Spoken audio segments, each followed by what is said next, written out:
नमस्कार प्यारे साथियों, स्वागत है आप सभी का एक बार फिर से आपके अपने यूट्यूब चैनल पर जिसका नाम है MD2 रीडर पब्लिकेशन। तो फ्रेंड्स, आज की इस वीडियो में हम सॉल्यूशन करेंगे HSSC पटवारी लैंड रिकॉर्ड डिपार्टमेंट के पेपर को लेकर। देखिए, ये पेपर आपका एडवर्टाइजमेंट 7/2015 के अंतर्गत कैटेगरी नंबर 13 का हुआ था। ये जो हम पेपर यहाँ पर आपको करा रही है इवनिंग शिफ्ट का है। मॉर्निंग शिफ्ट का ही पेपर आपको करा दिया जाएगा। आज इवनिंग शिफ्ट का करवा रहा हूँ। भी आपकी जो आगामी परीक्षाएँ होंगी HSSC की, चाहे उसमें जो कॉमन आपका एग्ज़ाम होना है ग्राम सचिव कैनाल पटवारी का, चाहे सीईटी का होना है, कुछ क्वेश्चन ऐसे होते हैं जो रिपीट होते हैं। और जो ग्राम सचिव पटवारी कैनाल पटवारी के लिए तो आपका इंपॉर्टेंट है ही है। तो पहला क्वेश्चन देख लेते हैं। सबसे पहला जो क्वेश्चन दिया हुआ इसमें लाफिंग गैस के बारे में पूछ रहा है कि भी laughing gas is the name of या नेम गिवन टू, हास गैस का या हास्य गैस का क्या नाम दिया हुआ है। तो फ्रेंड्स, इसमें जो आपका सही आंसर होगा वो आपका ऑप्शन नंबर ए नाइट्रस ऑक्साइड होगा, N2O। नाइट्रस ऑक्साइड का फार्मूला क्या होता है, N2 होता है। मैं इसमें आपको थोड़ा सा बता भी देता हूँ। देखिए, ऑप्शन नंबर ए सही रहेगा। इसका फॉर्मूला N2O यहाँ पर आपका हो जाएगा। अगले प्रश्न की ओर अगर हम बढ़े, यातायात सिग्नलों में लाल बत्ती का प्रयोग किया जाता है क्योंकि ऑप्शन ए है, ये खराब दृष्टि वाले लोगों को भी दिखाई दे जाती हैं, यह सुंदर दिखती हैं, इसका तरंग दैर्घ्य सबसे अधिक है और लंबी दूरी से देखी जा सकती हैं। तो फ्रेंड्स, इसका जो सही आंसर है सेकंड क्वेश्चन का वो आपका ऑप्शन नंबर क्या रहेगा, सी रहेगा। आप सभी इसको जानते हुए हैं, ठीक है। इसका जो तरंग दैर्घ्य होता है, इसकी जो वेवलेंथ होती है वो सबसे अधिक होती है। अगला प्रश्न है, तीसरा प्रश्न है, कार्बन मोनोऑक्साइड एक ज्वलनशील गैस है, निम्नलिखित में से और कौन सी गैस ज्वलनशील है। कार्बन मोनोऑक्साइड क्या है, एक ज्वलनशील गैस है। इसके अलावा ये चार ऑप्शन दिए हुए, इसमें सबसे ज़्यादा ज्वलनशील गैस कौन सी। देखिए, नाइट्रोजन यहाँ पर आंसर नहीं हो सकता, नाइट्रोजन सबसे ठंडी गैस है, ठीक है। ऑक्सीजन आपका आंसर नहीं हो सकता। बची क्या, हीलियम और हाइड्रोजन। ए और डी में से आपको यहाँ पर आंसर देना है। तो आपका जो सही आंसर होगा ऑप्शन नंबर डी होगा, हाइड्रोजन यहाँ पर आपका सही आंसर होगा। फोर्थ क्वेश्चन है, पौधे के किस भाग से हल्दी प्राप्त होती है। हल्दी जो हमें पौधे के किस भाग से प्राप्त होती है, जड़ से होती है कि पुष्प से होती है कि फल से होती है। तो हल्दी हमें पौधे के तने से प्राप्त होती है। फोर्थ क्वेश्चन का सही आंसर रहेगा आपका ऑप्शन नंबर बी, तना। अगला प्रश्न, एंजियोप्लास्टी साफ करने की एक प्रक्रिया है। जो आप एंजियोप्लास्टी करते हैं, angioplasty is the procedure of cleaning. तो क्या साफ करने की, जो हमारी धमनियाँ होती हैं उनको साफ करने की जो है एक ये क्या है, एक प्रोसेस आप इसको कह सकते हैं, ठीक है। जो हमारी धमनियाँ हैं जो रुक जाती हैं उनको साफ करने के लिए एंजियोप्लास्टी का काम किया जाता है। प्राकृतिक गैस का मुख्य घटक क्या है। नेचुरल गैस के क्या आपके मुख्य घटक हैं, मीथेन है, एथेन है, प्रोपेन है या ब्यूटेन है। तो प्राकृतिक गैस, नेचुरल गैस का हमारा जो वो सोर्स है वो आपका क्या है, मीथेन है, ठीक है। जब किसी दंड चुंबक के दो टुकड़े किए जाते हैं तब हमें क्या प्राप्त होता है। दो छोटे पूर्ण चुंबक प्राप्त होते हैं। क्वेश्चन कई बार पूछा जा चुका है विभिन्न परीक्षाओं में, चाहे मैं एसएससी की बात करूं, एचएसएससी की बात करूं, मैं डीएसएसबी की बात करूं, क्वेश्चन आता रहता है। अगर आपसे पूछ लिया जाए एलपीजी का, आपसे क्या पूछ लिया जाए, जिस प्रकार से प्राकृतिक गैस के घटक पूछे थे, एलपीजी का पूछ लिया जाए तो ब्यूटेन, सीएनजी का पूछ लिया जाए तो मीथेन, ठीक है। अगला प्रश्न है, 13th क्वेश्चन है, इंग्लिश लैंग्वेज से जुड़ा हुआ root and branch, choose the alternative which best express the meaning of the given idiom and phrase. Root and branch, तो इसे हम कह सकते हैं कि भाई इसका जो सही आंसर होगा 13th क्वेश्चन का, वो आपका जो सही क्वेश्चन हो आंसर होगा, इसका सही आंसर आपका ऑप्शन नंबर डी हो जाएगा। क्या हो जाएगा, कंप्लीटली, भाई ऊपर से लेकर नीचे तक, ये आपका सही आंसर हो जाएगा 13th का। 14th क्वेश्चन है, 14th क्वेश्चन का देख लेते हैं भाई क्या रहेगा। Wild ghost chase, wild ghost chase का क्या होता है। इसका जो सही आंसर होगा 14th का वो होगा हमारा a futile and foolish search. Option number A आपका सही आंसर इसमें हो जाएगा। अगले प्रश्न की ओर बढ़ चलते हैं। 15th क्वेश्चन है, 15वां क्वेश्चन है, the good are often dash with their bones, fill in the blanks. तो इसमें जो सही आंसर होगा 15वें क्वेश्चन का जो सही आंसर होगा ऑप्शन नंबर बी होगा। इसमें आपका इंटर्ड हो जाएगा, ठीक है। The good are often with their are the good are often interred with their bones, ठीक है, ये आपका आंसर हो जाएगा। 16th क्वेश्चन की ओर बढ़ चलते हैं। 16वां क्वेश्चन है, इसमें रोंगली स्पेल्ट वर्ड आपको इसमें निकालना है 16वें और 17वें में। तो 16वें में जो रोंगली स्पेल्ट वर्ड है आपका ऑप्शन नंबर सी हो जाएगा, वेसिलेट हो जाएगा। 17वें में आपका रोंगली स्पेल्ट जो वर्ड हो जाएगा वो ऑप्शन नंबर बी हो जाएगा, ठीक है, स्किलफुल, ठीक है। ऑप्शन नंबर बी आपका यहाँ पर सही हो जाएगा। उसके बाद आगे बढ़ते हैं। ईस्ट का विलोम, हिंदी लैंग्वेज आ गई भाई। ईस्ट का विलोमार्थक शब्द क्या है? ईस्ट, अनिष्ट। अगला क्वेश्चन है, पंक्ति में अलंकार को पहचानिए। तरनी, तनुजा, तट, तमाल, तरुवर, बहुछाए। तो इसमें कौन सा आपका अलंकार होगा? 24th क्वेश्चन की मैं बात कर रहा हूँ। तो फ्रेंड्स इसमें आपका सही आंसर क्या होगा? अनुप्रास अलंकार होगा। क्या होगा? अनुप्रास अलंकार। अगले प्रश्न की ओर बढ़ चलते हैं। 25 क्वेश्चन है, निम्नलिखित में से उपसर्ग रहित शब्द कौन सा है? तो उपसर्ग रहित जो आपका सही, उपसर्ग हम के पहले लगते हैं, ठीक है, प्रत्यय बाद में लगते हैं। तो अक्षत्रिय जो है आपका वो उपसर्ग रहित आपका शब्द है। अगला प्रश्न है, पित्रादेश में कौन सी संधि है? पित्रादेश में इसका पितृ जमा आदेश हो जाएगा। तो इसमें क्या आपकी संधि है? इसमें आपकी अयादि संधि है। अगले प्रश्न की ओर बढ़ चलते हैं। गाट गाट का पानी मुहावरे का अर्थ है बहुत अनुभवी होना। अगला प्रश्न है, निम्न में से संविधान के किस संशोधन अधिनियम ने राज्य में त्रिस्तरीय पंचायती राज व्यवस्था कायम की? तो ये 73वां संविधान संशोधन आर्टिकल 253 के अंतर्गत ये रहा था हमारा। 28वां क्वेश्चन है, आर्टिकल 253 के तहत इसमें मैं कह सकता हूँ, ठीक है। और आपका आर्टिकल ये 73वां संविधान संशोधन था, ठीक है। अगले प्रश्न की ओर बढ़ चलते हैं। पर्यावरण सुरक्षा अधिनियम हमारा कब लागू हुआ? पर्यावरण सुरक्षा अधिनियम हमारा 1986 में लागू हुआ था। अगला प्रश्न है, भारतीय कृषि अनुसंधान संस्थान IARI पूसा नई दिल्ली के अंदर ये स्थित है। भारत में गेहूं का जीन बैंक करनाल के अंदर स्थित है। भारत में नेशनल ग्रीन ट्रिब्यूनल स्थापित हुआ। नेशनल ग्रीन जो ट्रिब्यूनल है वो भारत में 2010 के अंदर जो है स्थापित हुआ था। 33 क्वेश्चन है, 14 अप्रैल 2016 को प्रधानमंत्री श्री नरेंद्र मोदी ने ग्रामोदय से भारत उदय अभियान की शुरुआत कहाँ से की थी? ये महू उत्तर प्रदेश से की थी। 33वें का जो सही आंसर ऑप्शन नंबर ए होगा। 34वें का जो आपका सही आंसर हुआ, सिंहस्थ कुंभ 2016 किस राज्यों में आयोजित किया गया? ये मध्य प्रदेश में आयोजित किया गया। अगर अब पूछ ले, अब जो कुंभ का मेला वो आपका हरिद्वार में अभी अभी संपन्न हुआ, तो ये क्वेश्चन है, रिलेट कीजिए एक दूसरे से और अपनी तैयारी कीजिए। अगले प्रश्न की ओर बढ़ चलते हैं। ये आपका लैंड से संबंधित क्वेश्चन है, क्योंकि पटवारी लैंड रिकॉर्ड से संबंधित है। आगे भी एक प्रकार के क्वेश्चन आपको देखने के मिलेंगे। 1 हेक्टेयर भूमि में कितने एकड़ होते हैं? तो 1 हेक्टेयर भूमि में 2.5 एकड़ होते हैं। 2015-16 में नीति आयोग के उपाध्यक्ष कौन थे? ये अरविंद पानगोड़िया थे। अगला क्वेश्चन है 37, NLRMP का तात्पर्य क्या है? तो NLRMP की जो फुल फॉर्म है वो आपकी रहेगी 37 का बी ऑप्शन यहाँ पर सही आंसर रहेगा। National land records modernization programme आपका यहाँ पर सही आंसर रहेगा। क्या? ऑप्शन नंबर बी सही आंसर रहेगा। निम्नलिखित में से कौन सी पंचायतों के विकास के लिए सुझाव देने वाली सर्वप्रथम समिति थी? वो बलवंत राय मेहता समिति थी। तो 38 का सही आंसर ऑप्शन नंबर ए हो जाएगा आपका, ठीक है।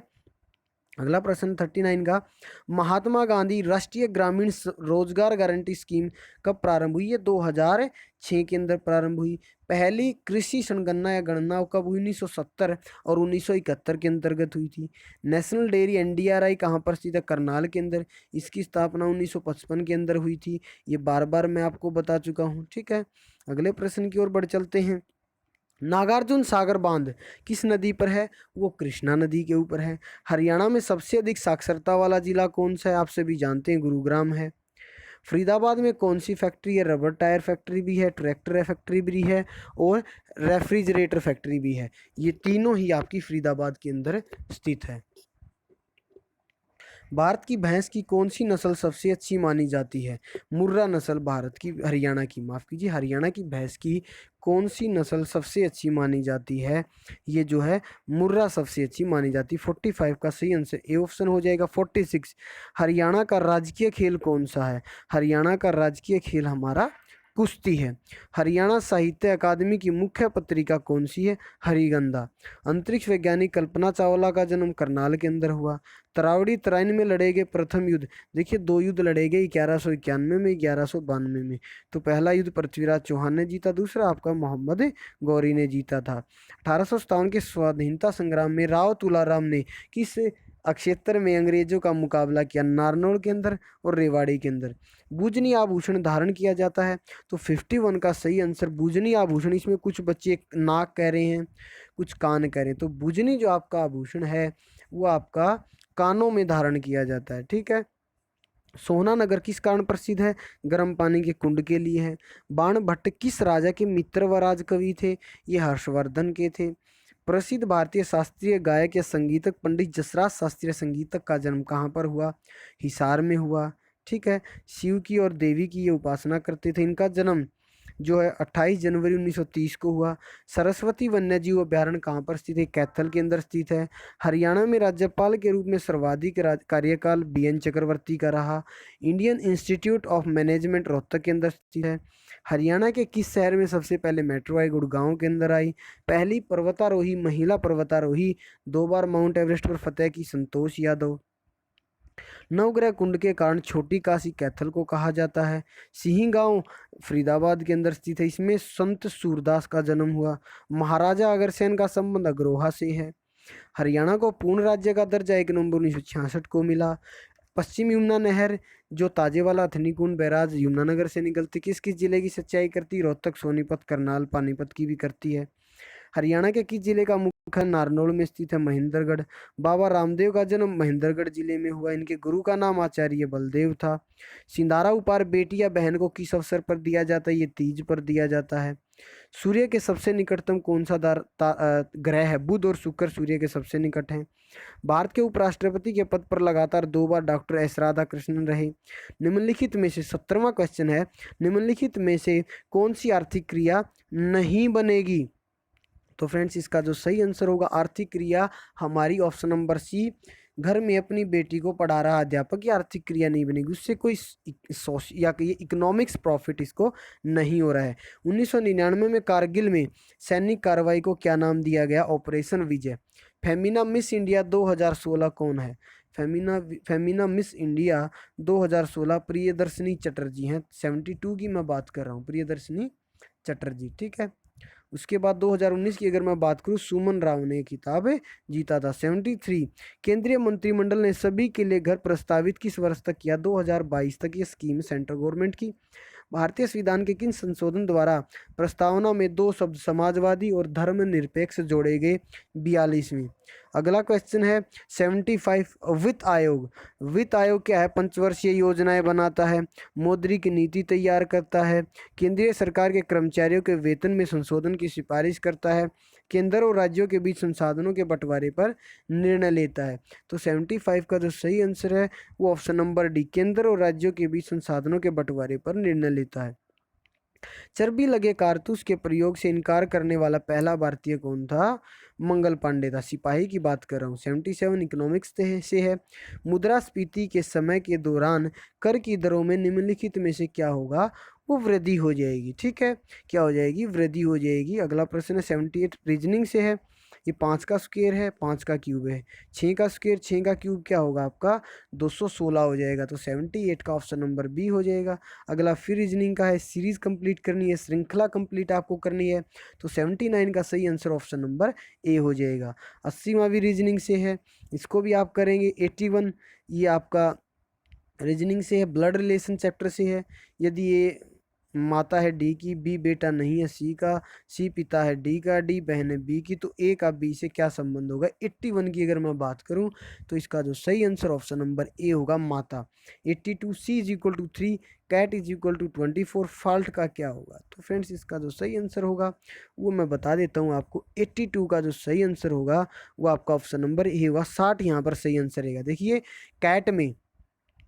कैट में सी हमारा 1 पे है, ए हमारा 1 पर, टी हमारा 20 पे, तो तीनों को जोड़कर 24 हो गया। ठीक है।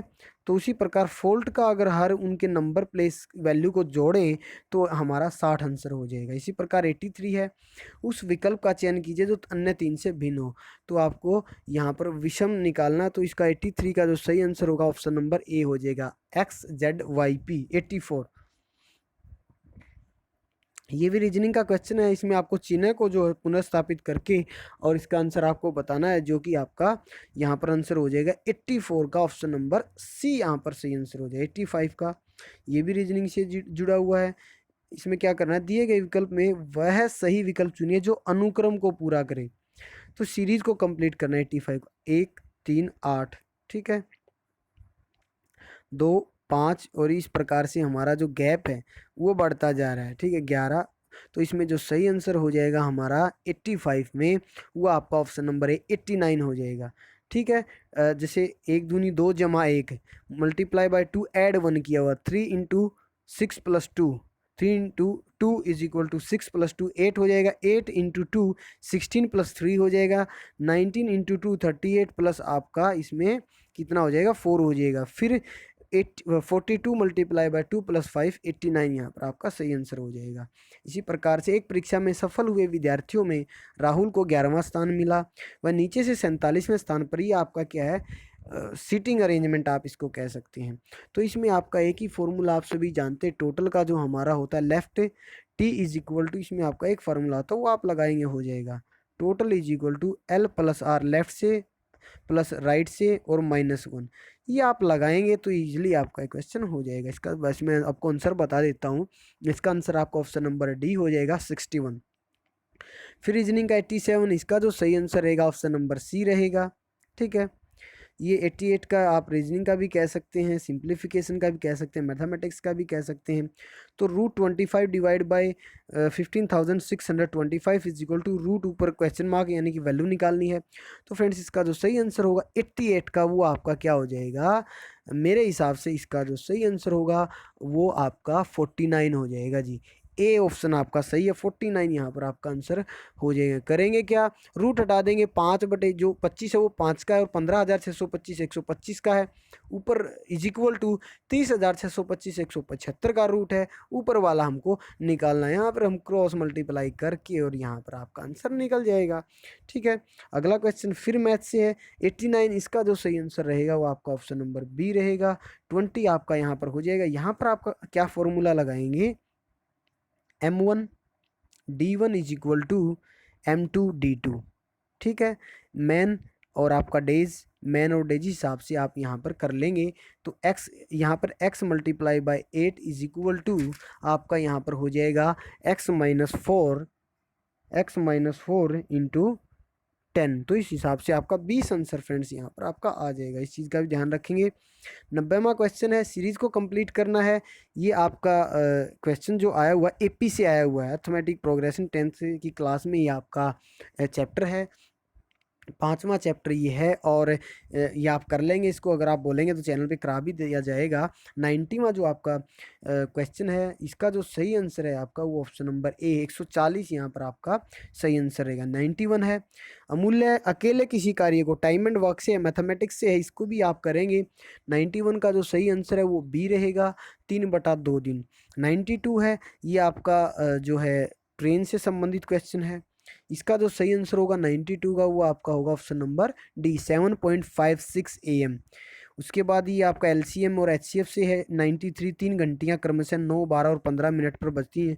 तो इसका जो सही आंसर होगा 93 का वो आपका ऑप्शन नंबर सी 12 नून 12 नून आपका सही आंसर हो जाएगा। 94 मैथमेटिक्स से है, इसमें आपको उन दो संख्याओं को मालूम कीजिए जिनका समांतर माध्य 12.5 और गुणोत्तर माध्य 10 है, इसको भी करेंगे आप। फिर ये आपका एपीसी आ गया 95, तो 94 का जो आंसर है वो आपका 5 रहेगा। ठीक है, क्या रहेगा ऑप्शन नंबर सी आंसर रहेगा 20 और 5। 94 का बता रहा हूँ मैं, 95 का जो सही आंसर रहेगा वो आपका रहेगा ऑप्शन नंबर ए 2139 आपका सही आंसर रहेगा।